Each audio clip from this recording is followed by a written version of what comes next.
हालाणी में इथे जसाफ जिस्कम पारां प्रिया कुमारी जे बाज़ियाबी लाइ अॼु एहतजाज करायो वियो आहे। अचो त उन दोस्तनि खां पुछूं उन्हनि जो छा रहण आहे। में हर साल 10 मुहर्रम ते जेको सबील हलाई वेंदी आहे ऐं हिन साल बि असां सबील हलाईसीं। अॻे साल असां मासूम प्रिया कुमारी जेका सबील हलाईंदे सखर मां गुम कई वई आहे, जंहिंखे 45 महीना थी विया आहिनि गुम ई, जंहिंजे लाइ असां अॻे साल बि एहतजाज कयासीं। उन खां बाद में बि असीं वक़्तनि वक़्तनि एहतजाज हर शहरनि में, हर चौंक ते, हर प्रेस क्लब ते कयो आहे, पर हिन मासूम खे ज़ाहिर नथो कयो वञे।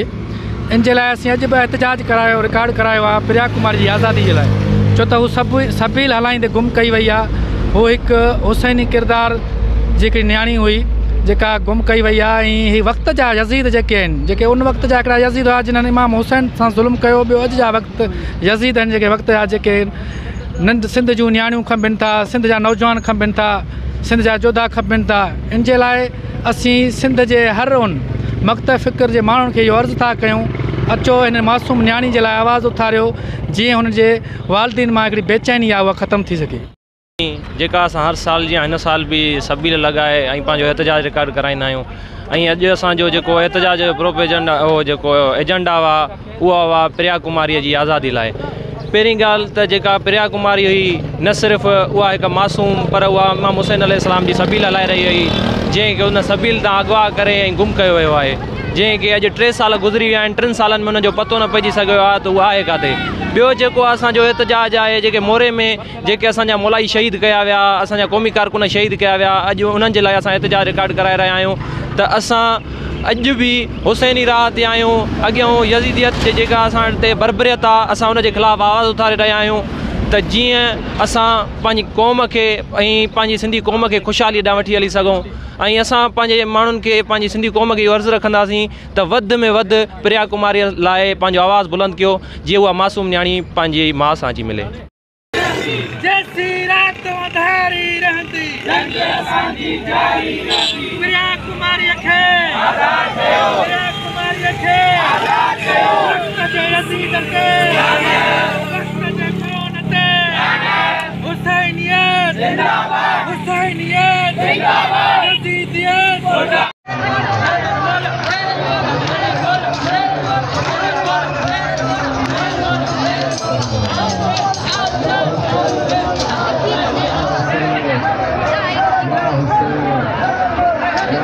ॾिसी रहिया आहियो 10 मुहर्रम हराम जे हवाले सां असां मेडिकल कैम्प जो अरेंज कयो आहे। हिते आयशा मार्केट जेके हल्का फुल्का दकी हूंदा, मातामी हूंदा, जिनखे तकलीफ़ घटि हूंदी, उन्हनि खे हिते मैनेज कंदासीं। ज़्यादा तकलीफ़ वारनि खे रेफर कंदासीं।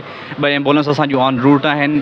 हिकिड़ो असांजो जेको अमलो मौजूदु आहे उहो डबर मोहल्ला में आहे। साॻे तरीक़े सां हिकिड़ी कैम्प देवबंद हज़रात वटि बि लॻियल आहे। पोइ हिते एतमाम तव्हांजे साम्हूं आहे। कोशिशि कंदासीं त अदादारनि खे असां वधि खां वधि फैसिलिटीज़ ॾेई सघूं। वधीक ॻाल्हि असीं ख़ैरु कंदो। Thank U.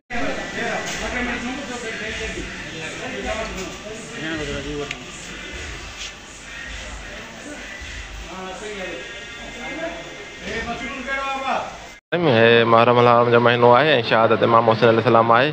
उन जे लिहाज़ सां जेको आहे सो MS हाराणी डॉक्टर ज़ुल्फ़िकार सेतो साहिबु ऐं डिस्ट्रिक्ट मैनेजर साहिबु ऐं PPA मैनेजमेंट तरफ़ां इहा कैंप लॻाई वई आहे। ऐं अहिड़ी असांजी ॿी कैंप बि आहे जेका साईं जे मदरसे में आहे। ऐं हानवेज़ असां वटि एम्बुलेंस बि आहिनि। ऐं असां हिकिड़ो वॾो सेटअप पंहिंजे RSC में छॾे आया आहियूं, जेको ख़ुदा न ख़ास्ता कंहिं वॾी एमरजेंसी सूरत ॾियण में कमु ईंदो। ऐं बिल्कुलु सेटिस्फाई आहिनि। ऐं साईं वारा बि ॾिसी विया आहिनि, मैनेजमेंट बि ॾिसी वई आहे। टोटली अमल हुते ऐं मेडिसिन अवेलेबल आहे।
कोई गम कहाँ है, हर गम की ये दवा है, आवाज़ जो जिंदा है।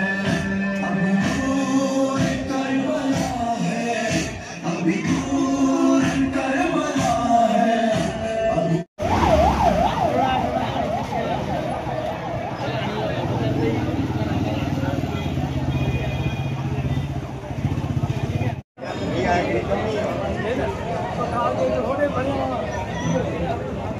कमियां साहब।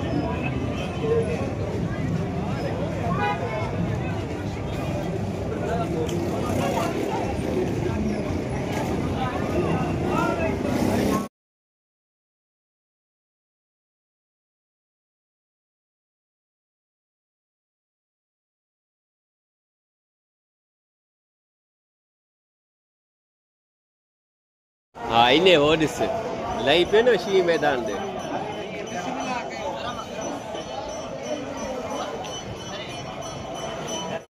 हिकु ॿिए ॾे मोकिलिजो जेका भरे हिकिड़ो ई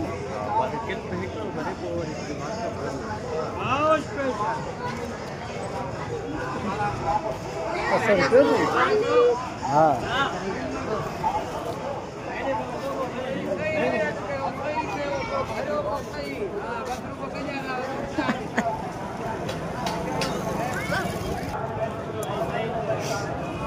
हल बी ने तो भराई मेरा है ने पानी में हथ विझ।